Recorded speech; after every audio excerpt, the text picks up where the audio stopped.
सिर्फ एक इंट्रोडक्शन दे दूं ताकि मैं जस्टिफाई कर सकूं जो जिम्मेदारी खाली स्लेट को या कागज को भरने की दी गई। इस मुल्क में सबसे ज्यादा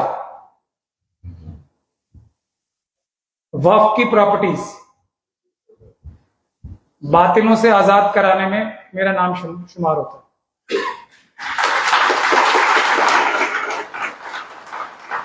मैं जस्टिफाई करना चाहता हूं आसिफ साहब को, कहीं गलत तो नहीं मेरा नाम तजवीज कर दिया आप लोगों को।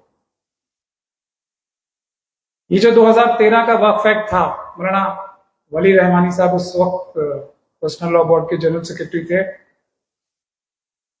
अहमद पटेल साहब जो उस वक्त गवर्नमेंट के सर्वे सर्वा थे, और जो मैं पहले कांग्रेस पार्टी में ही था, और कांग्रेस पार्टी के लिए जितने बाकी लोगों ने पसीना बहाया होगा मैंने खून बहाया था। पूरी जिम्मेदारी के साथ कह रहा हूं, मेरे पास सारे सबूत होते जो भी बोलते। लेकिन वक्फ में बता क्या रहा हूं, वक्फ के खाते दिल्ली में एक 50,000 करोड़ की करबला की जमीन थी जोरबाग में, उस पर अहमद पटेल साहब अल्लाह उनको उनके गुनाहों की माफी अता फरमाए, उनकी नजर उस पर आ गई, और ये जो शिया हजरात थे उनकी नजर मेरे ऊपर आ गई उसको बचाने के लिए। तो वो हक और बातिल की लड़ाई में मैंने पार्टी से लात खा के बाहर जाना तो मंजूर किया।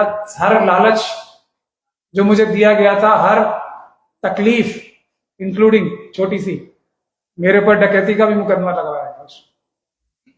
अच्छा बात डकैत हूं मैं, अभी चल रहा है, लेकिन मैंने वो तो चुना, लेकिन वक्फ के साथ, अल्लाह की जमीन के साथ गद्दारी और धोखा नहीं चुना। तो मैं शायद अब थोड़ा थोड़ा कैपेबल हूं इस जिम्मेदारी को निभाने के लिए, मैं इसके ज्यादा और कुछ बोलूंगा। खैर, मैं नासिर साहब को इसलिए गुजारिश की है रुकने के लिए, 10 मिनट मैंने जाना है। कांग्रेस पार्टी और तमाम ऑपोजिशन की पार्टी, उसके बाद मैं अपने सब्जेक्ट पे आऊंगा। एक चीज को सीख कर भी नहीं सीख पा रहे हैं। अगर जो अकलियतें हैं ना, अकलियत जो कि कॉन्स्टिट्यूशनल अकलियत हैं, वो भी मैं आपको बता दूं कौन सी। जब वक्फ बाबा साहब डॉक्टर भीमराव अंबेडकर की क़यादत में जो हमारा संविधान बन रहा था, उस वक्त माइनॉरिटीज किसे किसे बोला गया था? Muslim, schedule caste, schedule tribe, Sikh, Christian, बौद्ध, एंग्लो इंडियंस, पारसीज, ये माइनॉरिटीज हैं। और कांग्रेस पार्टी का जो हशर हुआ है और जो ऑपोजिशन पार्टीज कुछ बनी, मैं ज्यादा डिटेल में नहीं जा रहा हूं, और वो ऑपोजिशन पार्टीज जो कांग्रेस की स्पेस लेके बनी थी, वो बुनियादी तौर पे ये माइनॉरिटीज का एतबार या एतमाद खोने की वजह से दूसरी पार्टीज भी आई, और अल्टीमेटली आरएसएस और बीजेपी, आरएसएस के 1 लाख से ज्यादा एनजीओज है, वो घात लगा के ये सब काम कर रहे थे। और कांग्रेस पार्टी जिसके ऊपर सबसे बड़ी जिम्मेदारी जाती है, क्योंकि वो, और खास तौर पे गांधी फैमिली के ऊपर, ये उनका भी एक तरीके से फेलियर ही है, वजह में मैं नहीं जाना चाहता। जो नेग्लेक्ट किया गया इन माइनॉरिटीज को खास तौर पे, उसकी वजह से दूसरी पार्टीज आई, और उसकी वजह से कांग्रेस पार्टी का वो हाल हुआ जो हुआ। आज भी जो इंडिया गठबंधन की जो स्थिति है आज, वो सिर्फ और सिर्फ इस वजह से है कि ये माइनॉरिटीज जो मैंने अभी बताई आपको, उन्होंने लाठी, गोली, डंडे खाकर, और ईवीएम को भी, भारतीय जनता पार्टी को ही नहीं हराया, सिर्फ एनडीए को नहीं हराया, ईवीएम समेत एनडीए और भारतीय जनता पार्टी को हराया। इन्होंने, ये कॉन्स्टिट्यूशनल माइनॉरिटीज हैं, और जिसमें मुझे कहने में कोई शर्म नहीं है, किसी भी पॉलिटिकल पार्टी का इतना बड़ा हिस्सा नहीं था। ये जनता ने, माइनॉरिटीज ने आरएसएस की सोच को हराया है। हाँ, रोल कुछ लीडर्स का है जिन्होंने सड़क पे मेहनत की, और उन लीडर का खास तौर पे है, मैं नाम नहीं लेना चाहता जानबूझ के, जिन्होंने अपने चारों तरफ जितने भी सलाहकार थे, आरएसएस के ही लोग हैं वो, उनकी सबकी बात नकार के संविधान हाथ में लिया। लेकिन ये 10% काम है जितनी हजारों किलोमीटर मेहनत और ये संविधान हाथ में लेना, ये 10% काम है। आरएसएस नाम के जो जल्लाद हैं वो इसको खत्म करने के लिए दिन रात लगा रहे हैं। हिमाचल प्रदेश उसका सबसे बड़ा एग्जाम्पल। अगर, और इसीलिए मैंने आपको रोका, मेहरबानी करके आप कांग्रेस प्रेसिडेंट के सलाहकार भी हैं और उनके, वो आपकी बात सुनते भी, ये बात बता दीजिए, गांधी फैमिली आरएसएस की हिट लिस्ट पे सबसे ऊपर है, पहली बात। और दूसरी बात, जो तरीका चल रहा है, हम लोग तो माइनॉरिटीज हैं, आग के दरिया को पार करना हमारी आदत में शुमार है, लेकिन कांग्रेस पार्टी आदत बचपन से कोई दिक्कत ही नहीं है, रोज पिटते हैं, रोज दे, कोई दिक्कत ही नहीं है। लेकिन कांग्रेस पार्टी और इंडिया गठबंधन की और भारतीय जनता पार्टी और आरएसएस की मुखालिफ जितनी भी पार्टियां हैं, दिल से, ईमानदारी से, उनका वजूद तक मिटा देंगे ये लोग। अगर अब भी सिर्फ वो गलतियां दोहराई जाएंगी जो पहले 1980 के बीच से दोहराई गई हैं, अगर वो गलतियां दोहराई जाएंगी जो दोहराई जा रही हैं, संविधान में जिम्मेदारी, ये जो सब सुप्रीम कोर्ट की जजमेंट्स हैं, कानून हैं, जो वक्फ अमेंडमेंट लाए, इनकी कोई वैल्यू नहीं है सर। ये सब करेक्ट हो सकते हैं। 5 साल के लिए है कोई भी सरकार, इसका क्या मतलब है संविधान में? और ये बुनियादी बात समझने की जरूरत है। आप सबको तो नहीं समझाना, लेकिन क्योंकि ये आम लोग भी देखेंगे इसलिए मैं बता रहा हूं। किसी की कोई वैल्यू नहीं है संविधान के बेसिक स्ट्रक्चर के अलावा। सरकारें 5 साल के लिए क्यों होती हैं? गलती करो, गलत कानून बनाओ, अगली आएगी, हम लोग अच्छी सरकार बनाएंगे और इसको खत्म कर देंगे। सुप्रीम कोर्ट की जजमेंट, कितनी सुप्रीम कोर्ट की जजमेंट्स ओवर रूल हुई हैं, और सुप्रीम कोर्ट के बारे में तो मैं जितना भी कम बोलूं उतना अच्छा। मैं खुद वहां प्रैक्टिस करता हूं, तब भी मैं ये बात जिम्मेदारी से बोल रहा हूं, और इसीलिए बोल रहा हूं कि ये जरूरी है। सुप्रीम कोर्ट के 4 सिटिंग जजेस ने प्रेस कॉन्फ्रेंस करके बोला, और आपने और हमने वो जिम्मेदारी नहीं निभाई जो उन्होंने रिक्वेस्ट की थी हमसे कि हम पे दबाव है, हमें बचाओ। हम लोग बचाने नहीं गए, तो फिर उसका अंजाम आप लोग देख रहे हो, रोज देख रहे हो। अब रह क्या गया है हमारी जुडिशियल सिस्टम में और बाकी भी निजामों में, और इसमें आरएसएस सबसे एक्सपर्ट है। एक कहावत है ना, justice should not only be done, it should seem to have been done also. ठीक, लेकिन अब सुनिए असली बात, आजकल हो क्या रहा है हमारे गवर्नमेंट के लेवल पे भी, और दुख की बात यह है ऑपोजिशन के लेवल पे। Justice should only seem to be done और seem to being done, and it should not be done. ये हो रहा है आज, ये है दुख की बात। इंसाफ लगना चाहिए, हो रहा है, होना नहीं चाहिए। ये हो गया है आज, और इसकी जिम्मेदारी सबसे ज्यादा डेमोक्रेसी में, संविधान के निजाम में, जो बाबा साहब डॉक्टर भीमराव अंबेडकर ने अपने मुट्ठी भर साथियों के साथ, और मुझे फख्र है कि मुस्लिम कम्युनिटी का उस वक्त इतने समझदार थे, बाबा साहब को जाने नहीं देते, डिटेल्स में मैं नहीं जा रहा हूं, हमने भेजा और उनके मुट्ठी भर साथियों ने ये इंतजाम किया है कि पार्लियामेंट में जो प्राइम मिनिस्टर और गवर्नमेंट बन गए, वो कोई आसमान से उतर के फरिश्ते नहीं बन गए, देवता नहीं है वो। ऑपोजिशन पार्टीज की वैल्यू भी उतनी है, उनके ऊपर लगाम रखने के लिए पूरी जनता उनके साथ है। और ये सरकार एनडीए की 40% से ज्यादा वोट नहीं है इसमें, 60% लोगों की आवाज लीडर ऑफ द ऑपोजिशन होता है पार्लियामेंट में, 60% लोगों की। ये बात बहुत ध्यान से सुनने वाली है और समझने वाली है। तो मेरा नासिर भाई से यही गुजारिश है, जितने अपनी अपनी पार्टीज में ईमानदार आरएसएस के टच के बगैर के लोग हैं, उनको आप इकट्ठा कीजिए।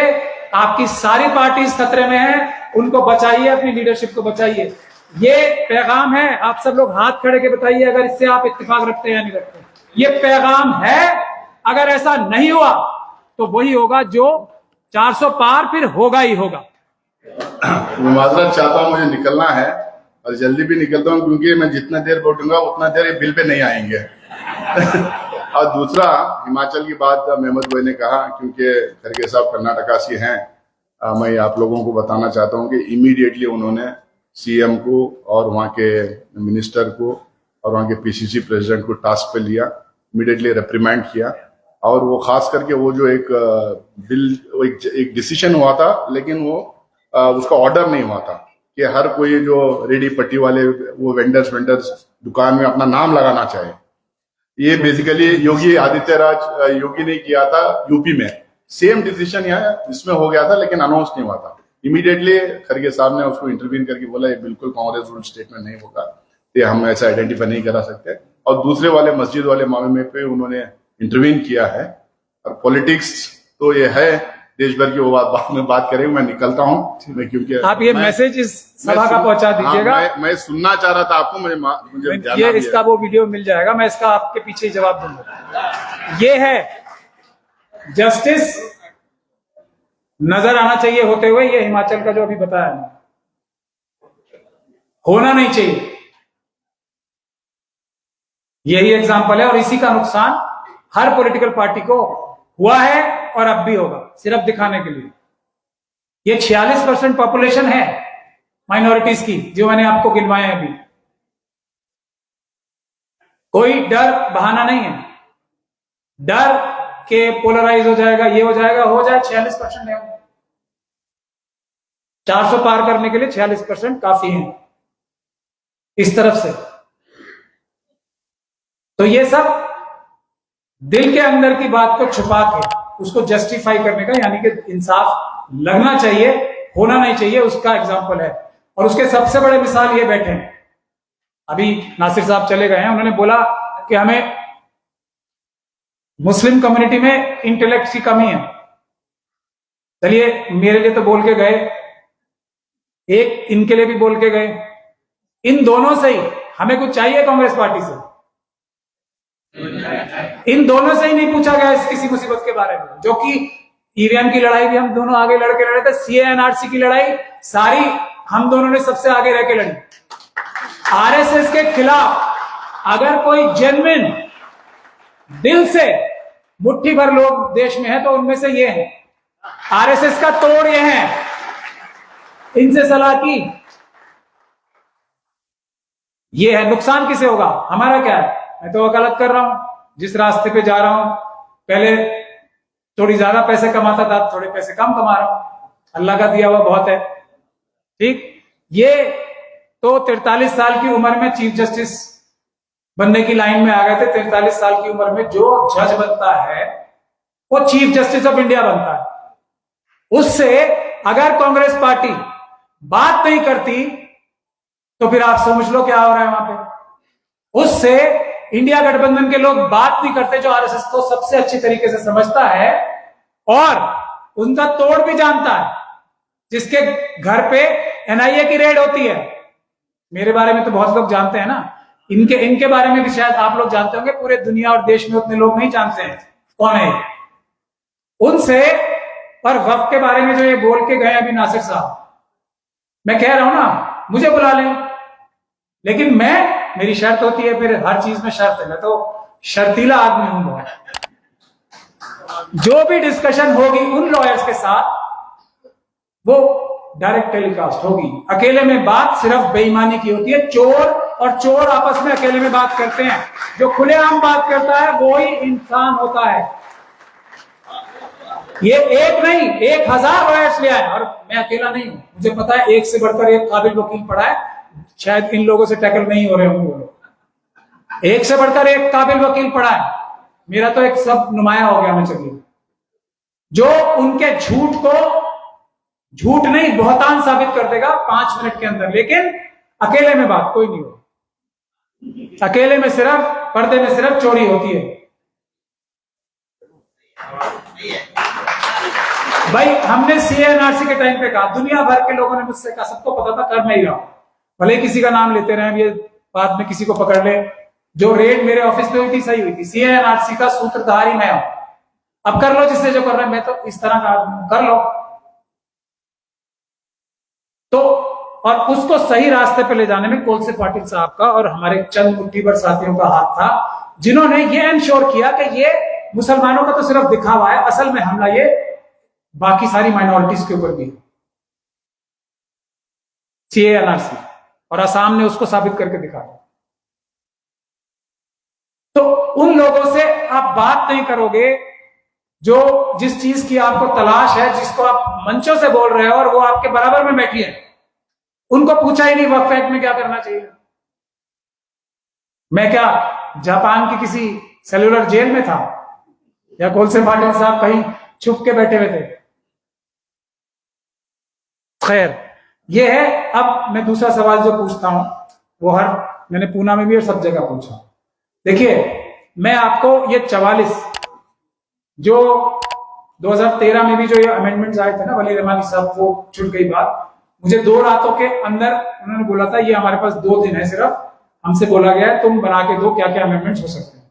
तो जो मैंने अमेंडमेंट्स बनाए थे 2013 के लिए, उसमें से करीब 50-60%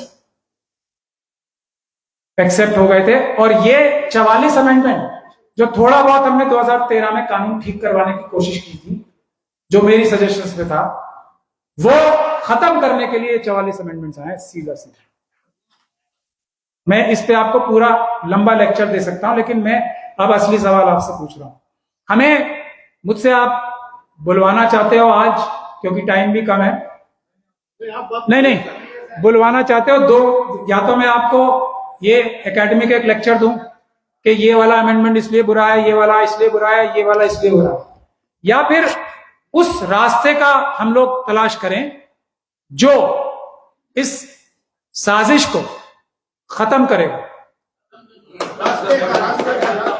शुक्रिया। यही हर जगह की चॉइस यही होती है, क्योंकि वो तो आप लोग पढ़ भी सकते हैं और हम लोगों की लंबी लंबी तकरीरें हैं भी उसमें। सॉल्यूशन है सीधा सीधा, चोर को चोर कहना। देखिए, आज सबसे बड़ी दुनिया भर में प्रॉब्लम क्या हो रही है, फिर मैं सीधा मुद्दे पे आऊंगा, कि जो झूठ बोलते हैं ना, ये फिलिस्तीन इजराइल से लेके और हमारे देश तक, वो अपना झूठ ऐसे दीदा दिलेरी से बोलते हैं, आंखों में घुस के झूठ बोलते हैं कि ये लगने लगे सच, जैसे वो लॉयर्स का बता रहे थे। और जो लोग सच बोलने वाले हैं वो मतलब लिहाजन शर्मा के, अब जैसे नासिर साहब ने कितनी अच्छी तरीके से एक्सप्लेन किया कि उनको शायद मालूम नहीं है, वो क्या ये नहीं जानते इसका मतलब क्या होगा। ये है, हम लोग कितना शर्मा के बोल रहे हैं, यानी कि हम उन्हें बेनिफिट ऑफ डाउट दे रहे हैं, शायद वो ना समझ है। आरएसएस से ज्यादा, ज़ायनिस्ट ताकतों के बाद आरएसएस से ज्यादा किसी भी ऑर्गेनाइजेशन के पास मजहब इस्लाम की रिसर्च किसी के पास नहीं है दुनिया में। उन लोगों को नहीं पता किस चीज का क्या मतलब है। जो बात बुनियादी है वो हम कहेंगे नहीं कि ये चोर है और चोर ही है, ये झूठ बोलते हैं, ये सीधी बात है। इनको सब पता है किस चीज से क्या होगा। मुझे भी ये 44, मैं आपको कन्फेशन कर रहा हूं, इतने इसमें पेच लगा के इन्होंने वेल रिसर्च ये 44 अमेंडमेंट लाए हैं, और इस पर्पज से लाए हैं कि जिस रास्ते पे मैं डाल दिया ना अभी जेपीसी, ये वो क्यूआर कोड, ये 44 में से 22 सजेशंस जो है जेपीसी के कहने से मान लेंगे, मैं अंदाजा लगा के बता रहा हूं। और फिर कहेंगे भाई हमने तो इनके कहने से मान ली ना, इनकी आधी मान ली, इनकी आधी हमारी। हो गया इलाज हम सबका।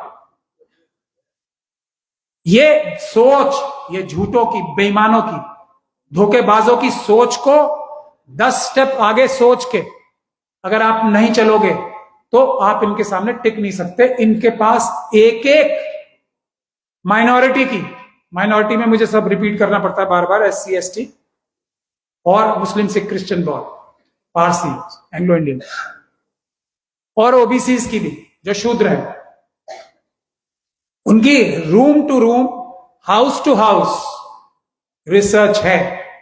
ये आप लोग मानोगे? बस पन्ना प्रमुख है इनके। पन्ना प्रमुख मतलब वोटर लिस्ट का एक पेज के ऊपर एक आदमी जिसको 10,000 रुपए मिलते हैं महीने के इसी काम के। इससे आपकी लड़ाई है। और ये लोग संविधान खत्म करके मनुस्मृति लागू करेंगे अगर इनकी चली तो। लेकिन कुरान में है ना, इन्ना माल युसरी युसरा, हर मुसीबत के बाद आसानी है। और मुसीबत जो है एक मौका है आसानी हासिल करने का। और मैं वादा करता हूं, ये इस हॉल के अंदर जितने लोग बैठे हैं, अगर ये ही ईमानदारी के साथ, ईमान से अगर इस मिशन पे जुट जाएंगे ये वक्फ वाले, तो दुनिया की कोई ताकत, अल्लाह का अगर चाहेगा इसमें हमारा नुकसान कराना तो होगा ही, दुनिया की कोई ताकत इसको खत्म होने से नहीं रोक सकती। इन सारे वक्फ के ऊपर हम लोग, दुनिया की कोई, ये इस हॉल की बात कर रहा हूं मैं, उनकी ताकत है झूठ, फरेब, एस्टैब्लिशमेंट, पैसा, झूठे तरीके से कब्जा करना एस्टैब्लिशमेंट पे। हमारी ताकत है इंसाफ, बराबरी, सच्चाई, नंबर्स। और ये इतिहास गवाह है, फिलिस्तीन में भी देख लो, कोई झूठ की बुनियाद सच के सामने टिक ही नहीं सकती। हमारी ताकत सच है। सिर्फ इसी, आज लोग तय कर लो आप लोग कि आज से हमें यह संविधान बचाने के लिए अपनी जिंदगी में से एक अहम टाइम सर्व करना है, बाकी सब मसला हल होगा। अब मैं अपनी तजवीज पेश करना चाहता हूं। देखिए, अब जब एक मुसीबत आई है तो उसमें मौका तलाशना, आपदा में अवसर तलाशना बहुत जरूरी है। तो हमें क्या करना चाहिए, इसीलिए मैं चाहूंगा कि आप ये लोग पढ़ें। तो ये QR कोड, और जाकिर नायक साहब, अब पता नहीं कितने लोग उनके चाहने वाले हैं, लेकिन जाकिर नायक साहब का 50 लाख, ये बोल देना कि 50 लाख लोगों ने अगर ये इसका अपोजिशन कर दिया तो ये खत्म हो जाएगा, ये बिल्कुल गलत बात है। इससे कुछ नहीं होने वाला। आप 1 करोड़ नहीं 1000 करोड़ भेज दो, बल्कि उनको फायदा पहुंचाया। और नुकसान की बात यह है और भी ज्यादा, जैसे ही ये जो MP साहब हैं जो बहुत बड़े घोटाले में अंबानी साहब के साथ इन्वॉल्व रहते हैं, निशिकांत दुबे, मैं तो नाम लेके ही बात करता हूं, वो बहुत बड़े घोटालेबाज हैं खुद भी, निशिकांत दुबे साहब, मेरे पास उनकी भी पूरी डिटेल है। तो उन्होंने चिट्ठी लिखी कि ये तो पाकिस्तान और विदेशी ताकतों ने वक्फ के अंदर कैंपेन चला रही है, विदेशों से चल रही है, और उसके फौरन बाद वो पाकिस्तान चले गए। अब आप डॉट्स ज्वाइन कर लो। और पाकिस्तान की एस्टैब्लिशमेंट उन्हें वेलकम कर रही है। हो गया इलाज हमारा सबका। अब चलते हैं आगे। तो बात यह है, ये फिर हमने ये सोचा कि इसका इलाज क्या है। तो चलिए मैं आज थोड़ा सॉफ्ट वेजिटेरियन बातें करता हूं। आज संडे है, वेजिटेरियन डे मना लेते हैं। करूं आज भी? छोड़ दीजिए थोड़ी देर के लिए, रहम।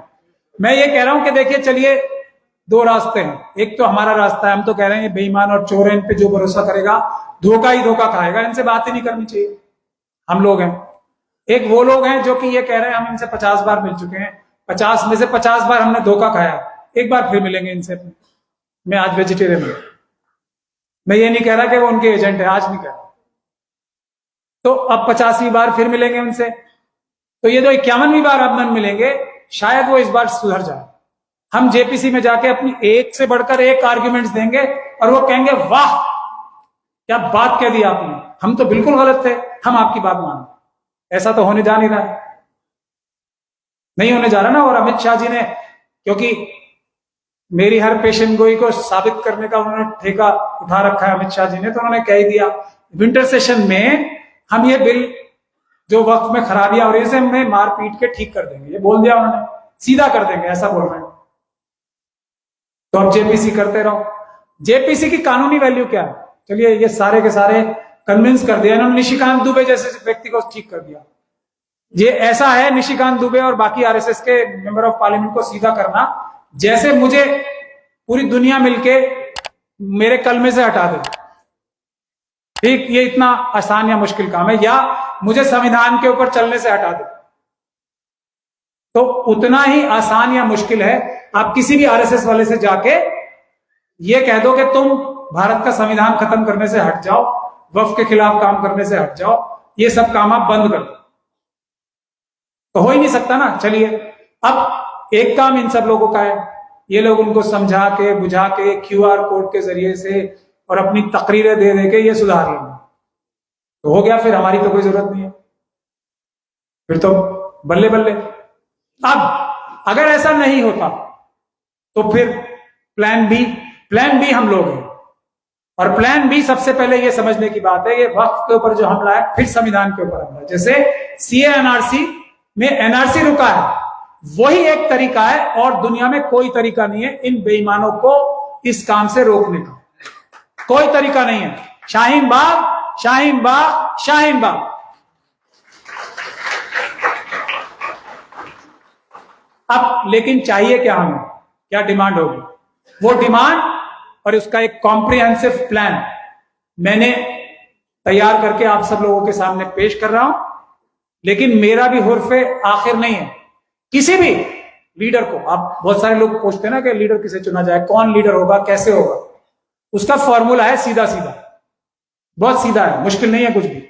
और वो हमारे साहबा इकराम की सुन्नत से आता है, और हजरत अली की सुन्नत से आता है, रसूलुल्लाह की सुन्नत से आता है, और उमर रजी अल्लाह ताला अन्हु और हमारे जितने भी पहले 4 खलीफा हैं उनके कारनामे आप देख लीजिए, पढ़ लीजिए, सब सोल्यूशन वहां से मिल जाता है।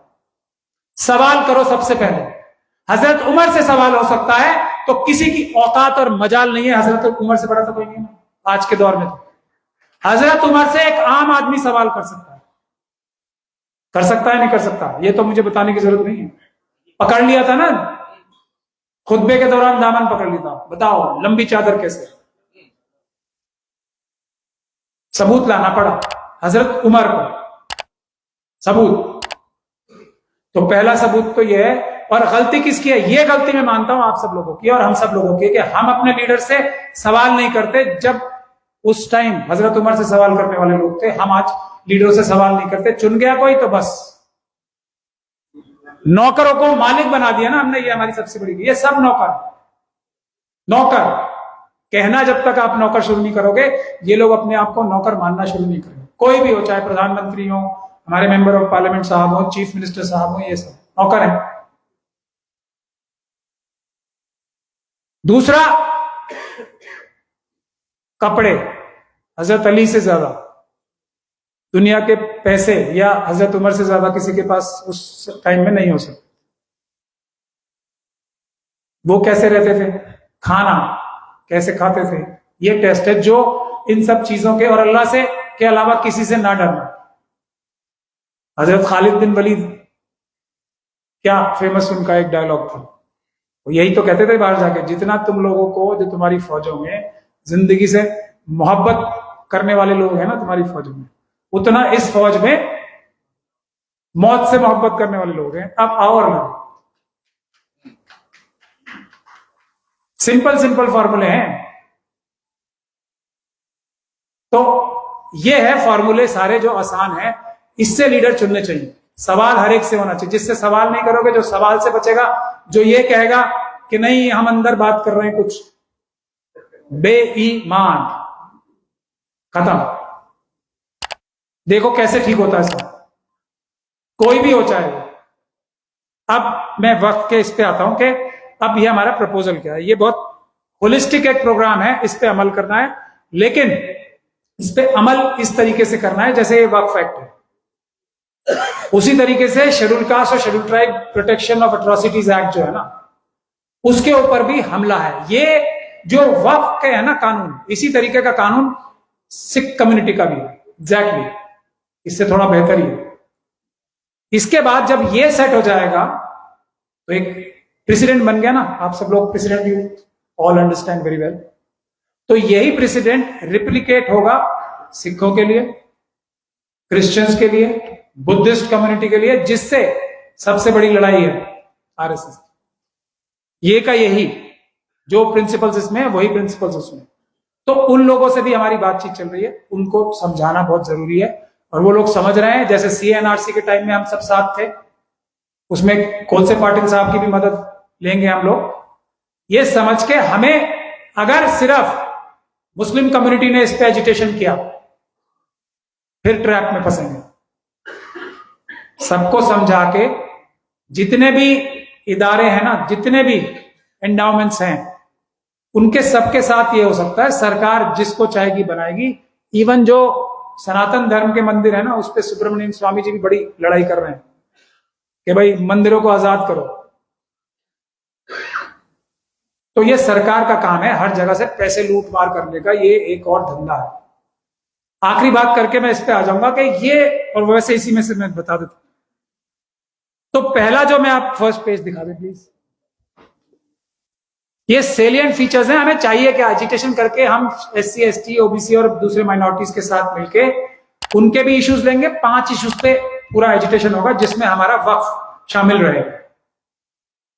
वक्फ में हमारा प्रपोजल ये है, कोई भी वक्फ का एक्ट बनेगा, आज तक का मेरा ऐसा मानना है 1913 से लेकर आज तक कोई भी वक्फ का कानून इतना मजबूत और पुख्ता नहीं बना। कमजोर वक्फ एक्ट ही बने आज तक, इंक्लूडिंग 2013 का, जिसमें मेरा भी हाथ, क्योंकि मौका ही नहीं था। तो अब इस मौके को हम हासिल करें, इस बिल की मुखालफत पूरी ताकत से करें, शेड्यूल कास्ट, शेड्यूल ट्राइब और OBCs के साथ मिलकर उनके जॉइंट एक प्रोग्राम करें। बड़े बड़े मुजाहरे शुरू होने चाहिए शाहीन बाग की तर्ज पे। अब उसके बाद एक मॉडल वक्फ एक्ट बनाया जाए जो कि अवामी वक्फ एक्ट हो। और यही तरीका है, किसी भी, जब पार्लियामेंट बिल पास करती है ना, of course everybody of the attendees here know very well कि उस ग्रुप का या उस सेक्शन ऑफ द सोसाइटी से ही वो उसकी रिक्वायरमेंट निकल के आती है किसी भी लॉ को पास करने के लिए। तो मुसलमानों ने कभी कोई अपना एक वक्फ का कानून बनाया ही नहीं है, वो हम पहली बार बना रहे। पार्लियामेंट्री कमेटी नहीं बनाएगी, हम लोग बनाएंगे, हम देंगे। उसका एक पहला खाका मैंने बनाया है, ये एक पूरा प्लान है। इसमें अब मैं ये चाहता हूं कि पहले तो इन ऑब्जेक्टिव्स के ऊपर आप सब लोग और पूरे मुल्क से सजेशंस आए कि इसमें क्या क्या चीजें मेरी नजर से छूट गई हैं या इसको कैसे इंप्रूव किया जा सकता है। उसके बाद साइड बाय साइड में सेक्शन बाय सेक्शन ड्राफ्ट कर रहा हूं, जल्दी वो भी आ जाएगा। तो उसको भी हम फिर पब्लिक डोमेन में रखेंगे कि इसमें भी सब लोग इंप्रूवमेंट करें। और फिर आंदोलन में ये बात जुड़ जाएगी कि हमें ये एक्ट जो है, ये वक्फ का कानून लाना, ये है खाका, अलॉन्ग विद बैकलॉग का जो SC ST और OBCs का मुद्दा है। बैकलॉग का मुद्दा इतना जबरदस्त है उनकी नौकरियों का कि मतलब उनके साथ जितना अन्याय हो रहा है वो शायद मुसलमानों के साथ भी नहीं हो। तो वो सब लोग भी हमारे साथ मिलकर, हम सारे मजलूम, सारे पीड़ित और प्रताड़ित लोग जो मनुवाद की मानसिकता के शिकार हैं, उनको एक साथ होकर लड़ना पड़ेगा। मैं ये तजवीज करता हूं कि उसकी क़यादत या लीडरशिप हम कोलसे पाटिल साहब को देना चाहते हैं, अगर इस हाउस की इजाजत हो तो। बहुत बहुत शुक्रिया। किसी की डिसएग्रीमेंट है तो वो भी बता दें, किसी की नहीं है ना? बहुत बहुत शुक्रिया। तो पहली चीज तो ये हो गई। अब कोलसे पाटिल साहब के ऊपर बड़ी, अब कोलसे पाटिल साहब की भी इजाजत ले लें हम। क्या आप तैयार हैं?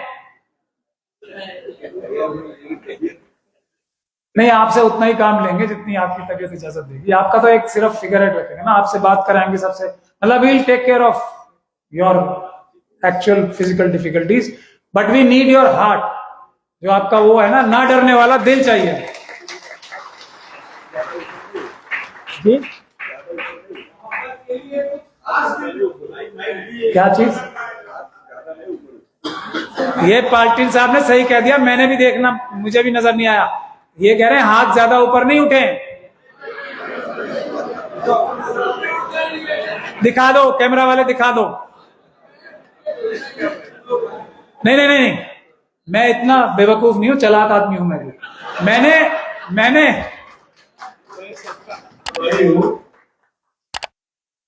तबीयत आज नहीं जल्दी,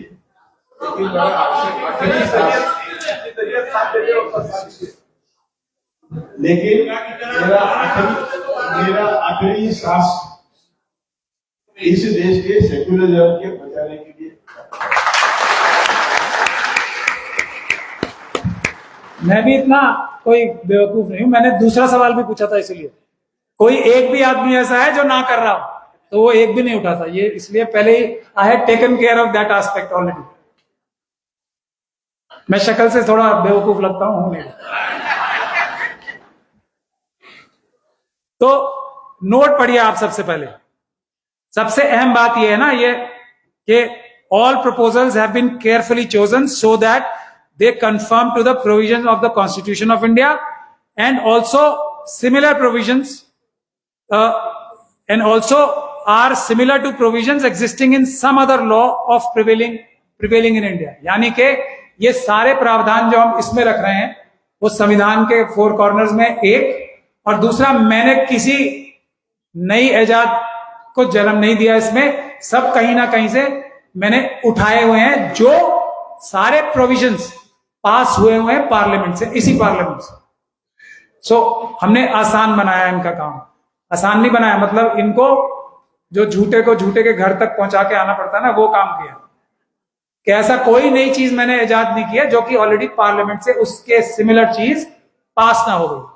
फिर दूसरा proposal with respect to Waqf amendment bill 2024, bill number 109 of 2024 as introduced in the parliament and being considered by the joint committee, clause 1 of the bill introduced in Lok Sabha, उसमें एक चीज हमने, आप लोग पढ़ लीजिए, मैं कम टाइम में बताने की कोशिश कर रहा हूं, एक चीज जो अच्छी है, ऐसा नहीं है ना हमने कोई कसम ही खा रखी है।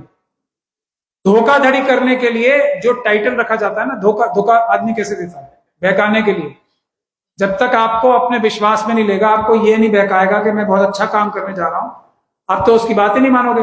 तो इसमें टाइटल जो है ना, और टाइटल किसी भी एक्ट का क्या होता है, it is reflective of the objectives of that act, right.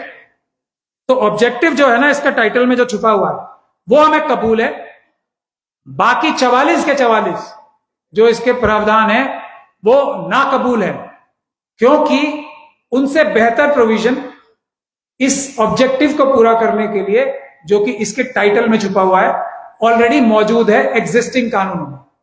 सही बात है ना, एकदम सटीक बात, झूठे को झूठे के घर पहुंचाने की। और हम आर्ग्यूमेंट के लिए कह ही सकते हैं कि चलिए हम आप पे भी विश्वास कर रहे हैं, आपकी चीज जो अच्छी थी ले ली हमने। तो ये टाइटल क्या है इसका, unified Waqf management empowerment efficiency and development, ये हमें कबूल है। ठीक, कितना अच्छा आदमी हूं मैं। अब उसके बाद जो इसके ऑब्जेक्टिव और सेलिएंट फीचर्स क्या होंगे, पहले जो बुनियादी once a Waqf always a वक्फ है, क्यों, बुनियादी बात यह है क्यों है, क्योंकि मेरी प्रॉपर्टी है। मैं वो रेस खेलते हैं ना, कोई जुआ खेलता है, कोई रेस खेलता है, कोई क्रिकेट की एकेडमी बनवाता है, कोई और कुछ काम कराता है, अपनी प्रॉपर्टी का मैं कुछ भी करूं, भारत का संविधान इजाजत देता है। पहले भी था, कोई शराब खाना भी खुलवा सकता था अपने पैसे से, कोई रोक टोक थोड़ी थी पहले भी। ठीक, जो भी उस वक्त का कानून अलाउ करे उसको अच्छा बुरा कोई भी काम में मैं अपने पैसे लगा सकता हूं। तो ये once a Waqf always a वक्फ क्यों है, किसी के लिए भी ना, आपकी जो प्रॉपर्टी है वो आपकी तो होगी, किसी और की थोड़ी हो जाएगी, करेक्ट। इसलिए once a Waqf always a वक्फ का कॉन्सेप्ट है, कोई भी उसमें इलॉजिकल बात नहीं है, कोई अजीब सी लगने वाली बात नहीं है। मेरी प्रॉपर्टी है, मैं ये कहता हूं कि मैं अपनी अय्याशी छोड़ के अपने बच्चों का और अपने परिवार वालों का हक एक तरीके से, या उनकी इजाजत लेके या उनकी बगैर इजाजत के, जो मेरी अपनी खालिस ईमानदारी की कमाई है वो मैं अपने से जुदा करके किसी इस काम पे लगा रहा हूं जो कि इस्लामिक रूह से पायस है, चैरिटेबल है या रिलीजियस फंक्शन है। किसी को क्या तकलीफ है उससे, नहीं होनी चाहिए ना, इसीलिए वन से वक्फ ऑलवेज अ वक्फ। तो ये कॉन्सेप्ट हम इसी में आएगा, ये प्रियम्बल में ही, इस एक्ट के, जो हम कहेंगे कि भारत देश जो है उसमें वसाइल की कमी, रिसोर्सेज की कमी, राइट। सरकार कहती है ना हम ये वो प्राइवेटाइज कर दो, हमसे ये नहीं हो रहा, वो नहीं हो रहा, और पैसे नहीं है, हम कहां से पैसे लाएं, ये टैक्स, वो टैक्स, टोल टैक्स, फलाना टैक्स। तो एक 15% पॉपुलेशन ऐसी है, ठीक है, एनजीओ भी बनाए जाते हैं ना, एनजीओ की परमिशन क्यों आई, 15% पॉपुलेशन एक ऐसी है जो कि सरकार का बर्डन, इन 15% जो लोग हैं इनकी जिम्मेदारी भी तो सरकार के ऊपर है ना, उनकी वेलफेयर के लिए। ये एक कम्युनिटी ऐसी है जो ये कहती है कि हम अपनी फलाह बहबूद और अपनी जो रिलीजियस फंक्शंस हैं उसके लिए हम सरकार के ऊपर से बर्डन कम करना चाहते हैं। हम अपने आप करेंगे तो सरकार को और समाज को हमें बिग थैंक यू बोलना चाहिए इस तरह के माला डाल के, या ये हमें को गालियां देनी चाहिए। ये बात प्रियम्बल में लिखी जाएगी ताकि लोगों को क्लैरिटी रहे। ये हमारा पहला प्रपोजल है, ऑब्जेक्टिव ये रहेगा कि इतनी बड़ी पॉपुलेशन को टैक्स एक्सचेकर का बर्डन कम करके हम हेल्प कर रहे हैं, तो सरकार will, parliament will thank us, show gratitude to Muslim community कि आप इतना बड़ा काम देश के लिए कर रहे हैं। दूसरा जो मैंने आपको बताया, वक्फ की डेफिनेशन में थोड़ा हम अमेंडमेंट कर रहे हैं। सेकंड, एक तो ये भी जरूरी होती है ना बात, अपनी प्योर प्रॉपर्टी मैं अपने आप से अलग कर रहा हूं। अब मैं ये वैसे बताया ना आपको, क्रिकेट एकेडमी के लिए भी कर सकता हूं, उसके लिए भी ट्रस्ट बना सकता हूं, ये कॉमन लॉ है। मगर मैं चाहे किसी भी कम्युनिटी से आता हूं, मुझे, चलिए मैं इसको मैंने आगे भी वैसे एक्सप्लेन कर रखा है, यहां भी कर दूं, मैं नॉन मुस्लिम कम्युनिटी से आता हूं, मुझे इस्लामिक थियोलॉजी में या इस्लामिक सोच में या मुस्लिम लोगों में कुछ अच्छा ही लगी कि भाई मैं जो अपनी प्रॉपर्टी है मैं इस काम के लिए मुस्लिम कम्युनिटी के हाथ में देना चाहता हूं। तो इसीलिए वक्फ कोई नॉन मुस्लिम भी किसी रिलीजियस चैरिटेबल पर्पस के लिए कर सकता है, क्योंकि वो विश्वास करता है कि मुस्लिम कम्युनिटी जो है वो बेहतर तरीके से उसके जाने के बाद या उसकी प्रॉपर्टी का अच्छे तरीके से उसकी मंशा के हिसाब से काम कर पाएगी। तो इसमें भी कोई लॉजिकली परेशानी नहीं है,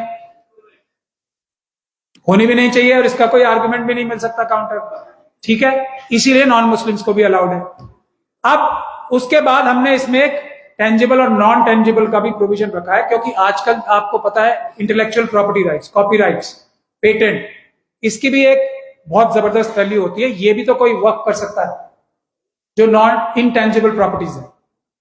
तो वक्फ की डेफिनेशन में हमने प्रॉपर्टीज की परमानेंट एलिनिएशन और tangible as well as intangible properties भी रखी है, ये हमने इंप्रूवमेंट की है।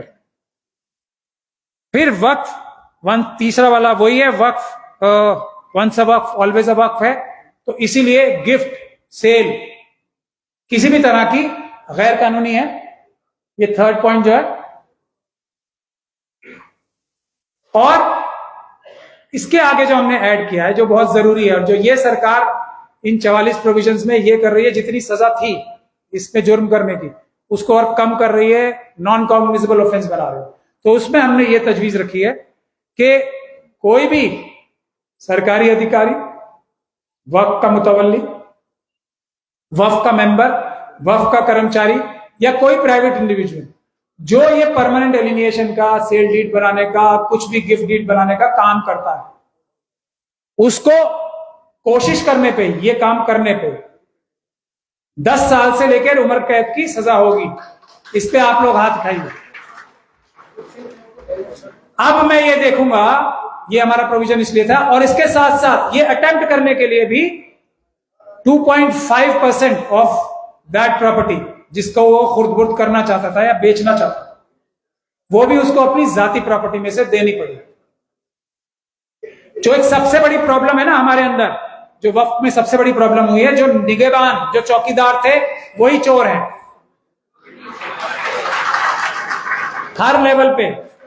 मेरा ऐसा मानना है, टेस्ट आप लोग सब ध्यान से सुन लीजिए, मेरा ये टेस्ट है, हमारे बुजुर्ग अपना हक छोड़कर जो हमारे लिए छोड़ गए और जो छोड़ते जा रहे हैं आज के लोग भी, वो इतना है, किसी भी स्टेट में वक्फ बोर्ड ठीक से काम कर रहा है या नहीं कर रहा है, उसका पैमाना एक है कि उस प्रदेश में एक भी मुस्लिम गरीब परिवार अगर करोड़पति नहीं है तो वो स्टेट का वक्फ बोर्ड काम ईमानदारी और ठीक से नहीं कर रहा। ये टेस्ट है, और ये बात मैं पूरी रिसर्च करके ईमानदारी के साथ बोल रहा हूं। इतनी जायदादें हमारे बुजुर्ग अपना पर्सनल कमाया हुआ हम लोगों के लिए, आगे आने वाले वक्त के लिए छोड़ गए। तो ये उसको रोकने के लिए देखिए सबकी, अब जब मैं ऐसा कह रहा हूं कि जो लोग सिर्फ लालच ही देखना चाहते हैं ना, उनके लिए भी अच्छा है। जब पूरी कम्युनिटी में वो आ जाएगा ना, लिक्विडिटी बढ़ जाएगी पूरी कम्युनिटी, तो सबका लिविंग स्टैंडर्ड, सबकी इनकम बढ़ जाएगी बिना चोरी किए हुए। आप अंदाजा लगाइए, अगर कर्नाटक में 10 लाख प्राइम प्रॉपर्टीज पे शॉप या मॉल बना के दुकानें तकसीम की जाएं मुस्लिम कम्युनिटी के, तो कोई गरीब रह जाएगा यहां? एक से बढ़कर एक बिजनेसेस एस्टेब्लिश हो सकते हैं, इंडस्ट्रीज लग सकती हैं, लेकिन वो वक्फ की हो तो सबको रोजगार, सबको मदद, बेवाओं को, यतीमों को हो सकती है, नहीं हो सकती?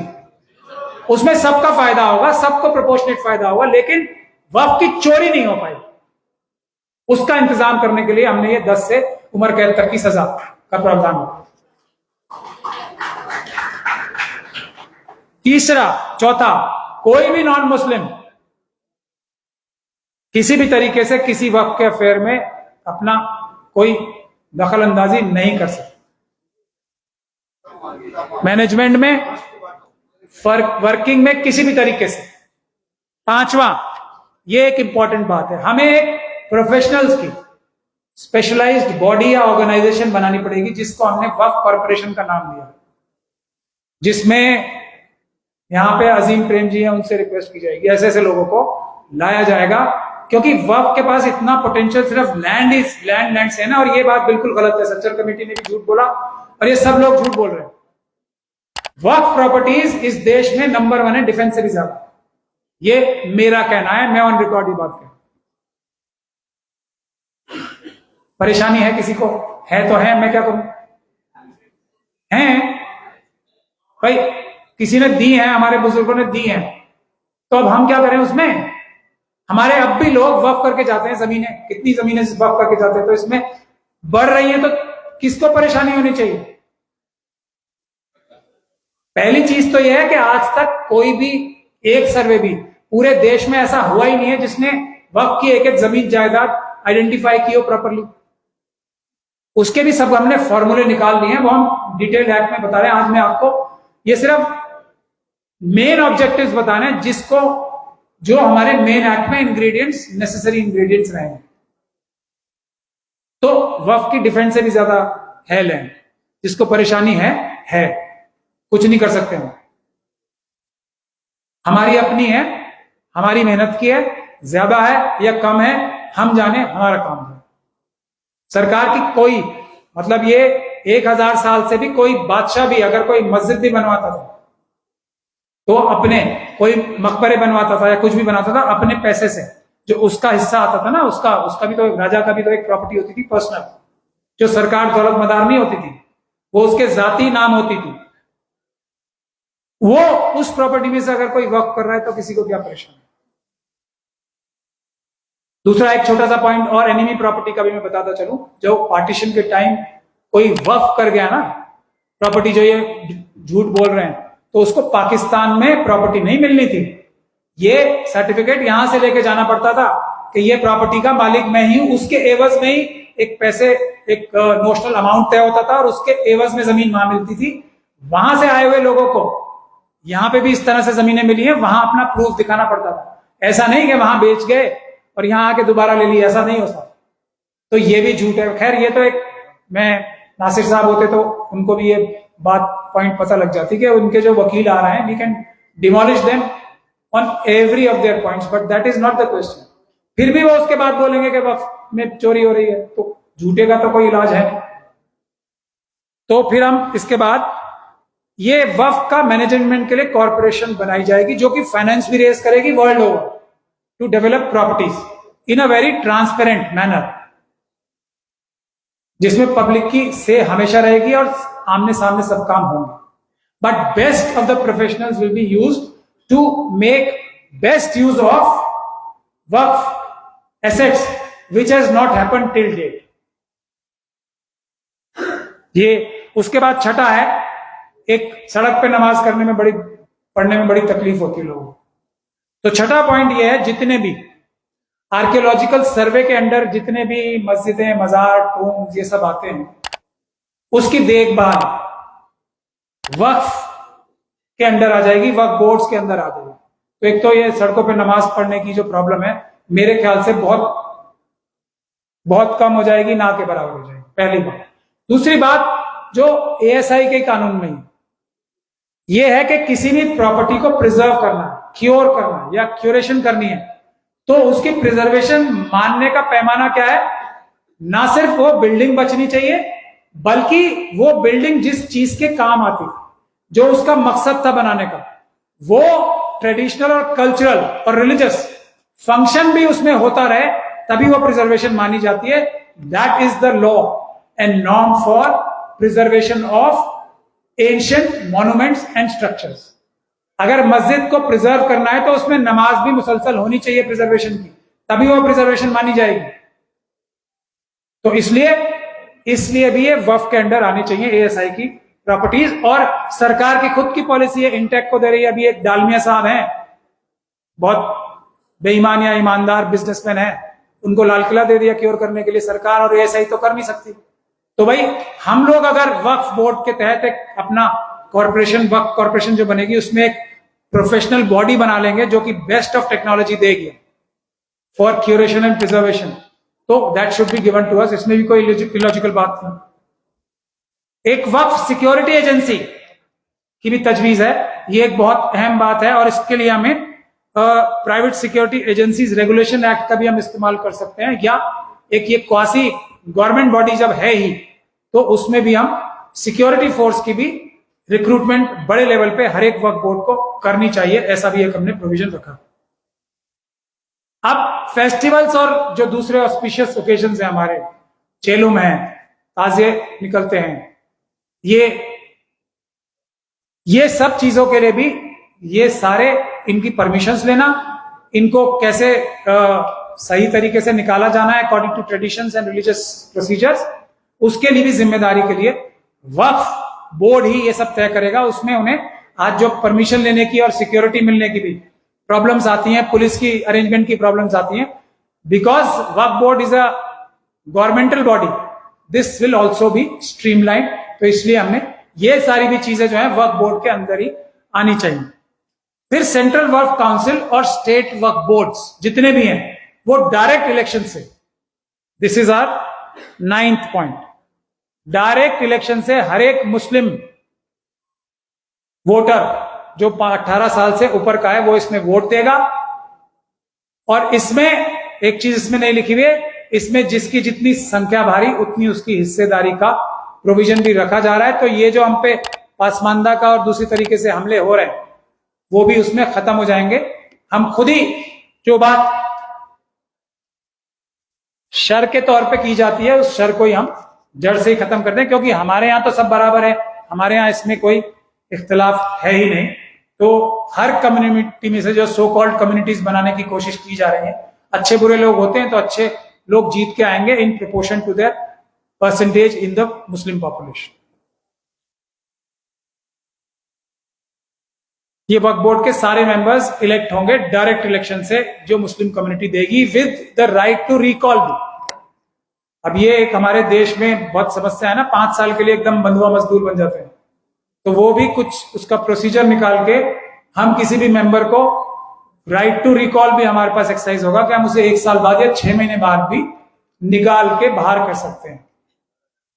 ये प्रोविजन भी उसमें रखा जाएगा। ये एसजीपीसी के इलेक्शन होते हैं, सिखों के इलेक्शन इसी तरीके से होते हैं, उनकी जो कमेटीज बनती है, तो ये कोई नई चीज ये भी नहीं।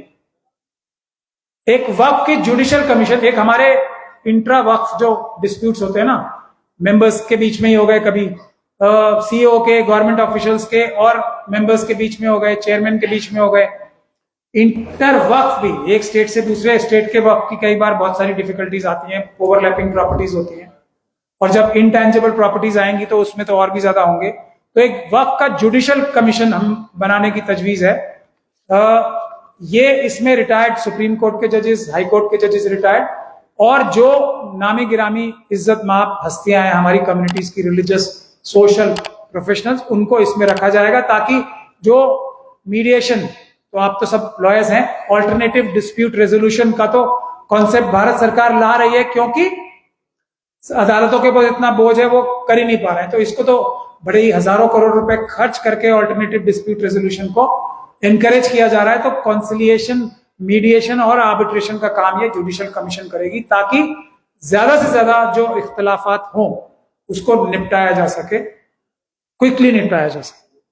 उसके बाद एक डेडिकेटेड वक्फ ट्राइब्यूनल्स होंगे जो कि टाइम बाउंड फैशन में, और एपेलेट ट्राइब्यूनल का भी प्रोविजन रखा है, वक्फ ट्राइब्यूनल्स और एपेलेट ट्राइब्यूनल्स, ताकि एपेलेट ट्राइब्यूनल के खिलाफ अगर हाईकोर्ट जाया भी जाए तो वहां पे उसका जल्दी से जल्दी निपटारा हो जाता है, because when two bodies, appellate primary and appellate bodies have come to a conclusion, usually the higher courts do not intervene in that. ये भी एक तजवीज रखी है ताकि लिटिगेशन को वक्फ की कम से कम किया जाए, और ये टाइम बाउंड फैशन में होगा, और डेडिकेटेड वक्फ के ट्राइब्यूनल्स और एपेलेट ट्राइब्यूनल्स होंगे। स्टेट लेवल पे एक एपेलेट ट्राइब्यूनल और जो डिस्ट्रिक्ट वाइज वक्फ ट्राइब्यूनल्स रखने का प्रोविजन हम करना चाहते हैं। उसके बाद उससे एक और इंपॉर्टेंट बात है कि वक्फ सर्वे से, रेवेन्यू रिकॉर्ड से या दूसरी जगहों से एक इंटरएक्टिव, जो जैसे गूगल मैप आते हैं ना, जिसमें आप हाई रेजोल्यूशन का गूगल मैप भी अगर आप देखेंगे तो उसमें you can C small properties also, even you can identify your own house. तो वक्फ की सारी प्रॉपर्टीज एक ऑनलाइन इंटरएक्टिव मैप पे डिजिटाइज करके उसको वक्फ की, जो वक्फ काउंसिल की वेबसाइट होगी उस पे रखा जाएगा। उसमें यह भी प्रोविजन होगा कि कोई भी बाशिंदा या शहरी कोई भी वक्फ प्रॉपर्टी अगर ढूंढ के निकालता है तो वो उस पे अपलोड कर सकता है मैप पे ही, ताकि स्टेट वक्फ बोर्ड जो हैं उसके ऊपर ध्यान दें और उसको एस्टैब्लिश करने की कोशिश करें कि ये वक्फ प्रॉपर्टी है, उसकी कानूनी लड़ाई लड़के उसको वक्फ प्रॉपर्टी की बनाने की कोशिश किया। और कहां जा रहा है, कम हो रहा है वक्फ की प्रॉपर्टीज और या बढ़ रही हैं, एटलीस्ट लैंडेड प्रॉपर्टीज और बिल्डिंग्स, वो 24 घंटे 7 दिन 12 महीने और साल भर पूरे दुनिया की नजरों के सामने में रहे। ये एक प्रोविजन भी हमने इसलिए रखा है। और उसके बाद ये जितनी भी प्रोसीडिंग्स होंगी वक्फ एक्ट के तहत वो सब वीडियोग्राफ होंगी, ऑनलाइन होंगी। कोई छुप के क्यों होनी चाहिए वक्फ बोर्ड की मीटिंग, मुझे आज तक ये समझ में नहीं आया क्यों, मतलब ऐसा क्या करते हैं। अभी तो पार्लियामेंट वाले जो सबसे ईमानदार देश में माने जाते हैं लोग, पार्लियामेंट वाले भी अपनी लड़ाई झगड़े और असेंबलीज में दिखाते ही है ना, वो तो रिलेटिवली ईमानदार लोग हैं, ईमानदार। तो जब वो तैयार हैं अपना पर्दा हटाने के लिए, तो वक्फ की प्रोसीडिंग्स का भी प्रोविजन हम लाइव टेलीकास्ट होना चाहिए, मेन प्रोसीडिंग्स का तो, और हर प्रोसीडिंग का वीडियोग्राफी होनी चाहिए, चाहे वक्फ की सर्वे की हो या किसी भी चीज की, ताकि दूध का दूध पानी का पानी हो। एंड ये प्रोसीडिंग्स सारी they have to be uploaded on a website, again state के वक्फ बोर्ड के वेबसाइट पे भी और सेंट्रल।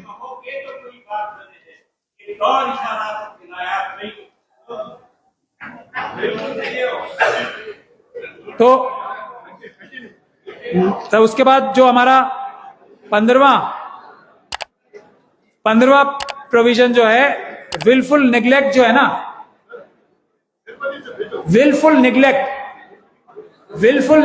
कोई भी, ये वक्फ के सारे जो ऑफिस बेरर होते हैं ये गवर्नमेंट सर्वेंट होते हैं, मतलब दे आर पब्लिक सर्वेंट्स। तो ये विलफुल नेग्लेक्ट की अगर कोई भी काम करेंगे तो it will be a punishable offence.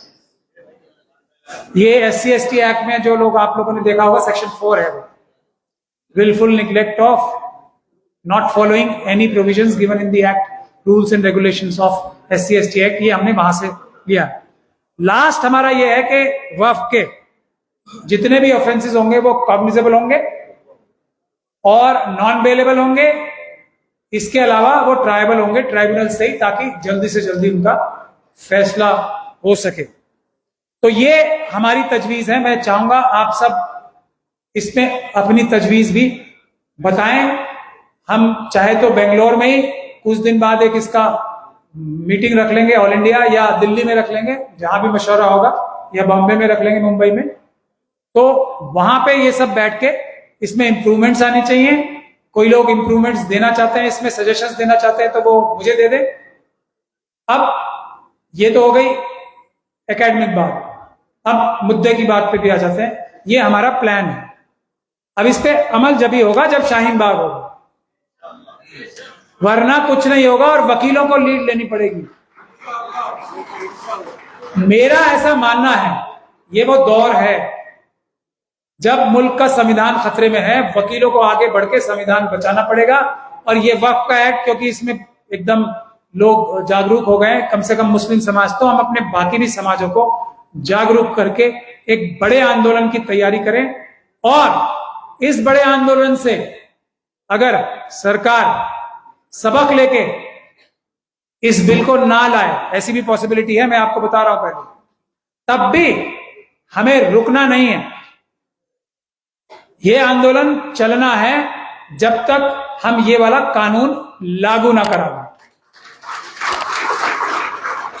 और उसी तरीके से जो बाकी मजलूम कम्युनिटीज हैं, उनके जो कानून एक एक आएंगे, जिसको हम 5 पॉइंट निकाती प्रोग्राम पे ये शाहीन बाग का प्रोग्राम चलेगा, तो वो 5 प्रोग्राम नहीं आ जाएंगे। 5 का मतलब 5, अगर सिर्फ हमारी खुशी के लिए वक्फ मान लिया और बाकी 4 नहीं माने तब भी नहीं, सब बराबर 5 के 5 मुट्ठी बन के हम लोग आंदोलन करेंगे। और 5 की डिमांड जब पूरी होंगी, जब ही आंदोलन विड्रॉ होगा। ये सरकार या अगली सरकार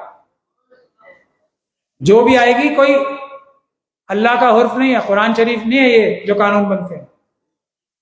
अगली सरकार आएगी, चेंज हो जाएंगे। तो हौसला नहीं छोड़ना है। जीत हमारे से इतनी दूर खड़ी है, अगर हम ये हॉल ही आज तय्युम कर ले। और ऐसे कई हॉल्स में मैं जा रहा हूं और वहां सबका रिस्पांस मुझे बहुत खुशी है बताते हुए। यही है। आखिरी बात यह है कि अपने बीच में जो बेईमान हैं, जो मुखबिर हैं, जो देखने में अच्छे लगते हैं मगर हैं नहीं, मुनाफिक हैं, उनको इस आंदोलन में घुसने नहीं देना है। ये सबसे अहम बात है, वरना हम लोग क्रैश हो जाएंगे। फिर ये मुश्किल लड़ाई है, इसमें खड़ा वही रहेगा जिसकी रीढ़ की हड्डी है। बगैर रीढ़ की हड्डी वाला कोई इसमें नहीं बचेगा। इसलिए हमें जरूरत ही नहीं है जिसकी रीढ़ की हड्डी नहीं है। इसमें वही लोग आगे आएंगे जो जेल जाने के लिए तैयार नहीं, बेकरार होंगे। और हम भी देखते हैं, हम इसका पूरा खाका बनाएंगे। शाहीन बाग से सीख के जो हमने सीखा है उससे बेटर प्लानिंग करेंगे इस बार, जो आप लोगों के सामने आएगी। हम लिस्ट बनाएंगे इस बार कितने लोग गिरफ्तारी देने को तैयार हैं। हम देखेंगे जब 1 करोड़ लोग गिरफ्तारी देने के लिए बैठे होंगे, किस सरकार की यह मजाल है कि वो कानून तोड़कर, संविधान तोड़कर ऐसे ऐसे बेईमानी भरे कानून बनाए।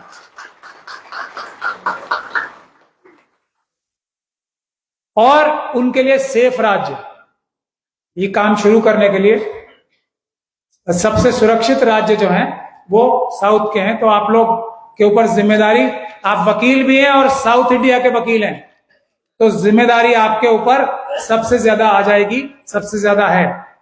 ये एक आखिरी बात, हम जो ये मिशन सेव कॉन्स्टिट्यूशन का आप वो देख रहे हैं ना पैनल, इसका भी मैं आपको बता दूं। मैं ये चाहता हूं कि हमारी स्टेट लेवल पे और डिस्ट्रिक्ट लेवल पे, यानी कि एमएलए लेवल्स पे, एमपी लेवल्स पे और कॉर्पोरेटर्स और विलेज लेवल पे हमारे ऑफिस खुलें, ताकि ये जो पुलिस के द्वारा जुल्म और ज्यादती की जाती है उसमें schedule caste, schedule tribe, OBC के वकील और मुस्लिम माइनॉरिटीज के दूसरे वकील मिलके ग्रुप्स बने, मिशन सेव कॉन्स्टिट्यूशन के ऑफिस खुले हर जगह, ताकि ये पुलिस की ज्यादती को हम कम कर सकें, नौकरों को नौकर की जगह और मालिकों को मालिकों की जगह बिठा सकें, घर घर संविधान, संविधान से हर समाधान हम कर सकें। तो ये भी आप लोग कंसिडर किएगा कि जहां जहां लॉयर्स की एक टीम इकट्ठी हो सकती है, जिसमें भले एक एक लॉयर ही हो लेकिन अलग अलग कम्युनिटीज से हो, एक सोशल मीडिया एक्टिविस्ट हो जो ये आजकल सोशल न्यूज चैनल चलाते हैं, जिस भी एमएलए कॉन्स्टिट्यूएंसी में ये बन सके,